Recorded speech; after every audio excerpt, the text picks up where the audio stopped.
అతనికి ఆ రోజు ఉదయం మామూలుగానే గడిచింది. కానీ ఆ రాత్రి మొదలైంది. అతను బెడ్‌రూమ్‌కి వెళ్లి నిద్రపోదామని లైట్ ఆఫ్ చేశాడు. కానీ గోడ వెనక కదులుతున్న ఓ నీడ కనిపించింది.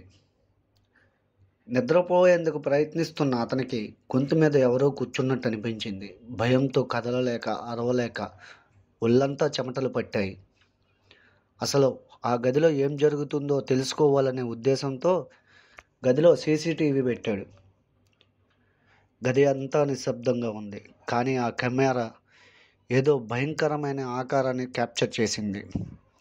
ఆ వీడియోలో ఒక నల్లటి ఆకృతిలో ఉన్న వింత ఆకారం నిద్రలో ఉన్న అతని మీద నిలబడి ఉంది. చేతులు పొడవుగా, ముఖం సరిగ్గా కనబడలేదు. కానీ బలమైన భయం మాత్రం ఉంది. మరుసటి రోజు అతను నిద్ర లేవలేదు. శరీరం నిద్రపోతున్నట్టుగా ఉంది కానీ ప్రాణం లేదు. వెనుక గదిలో మిగిలింది ఒక నల్లటి ముద్ర. అతడు చనిపోయాడు.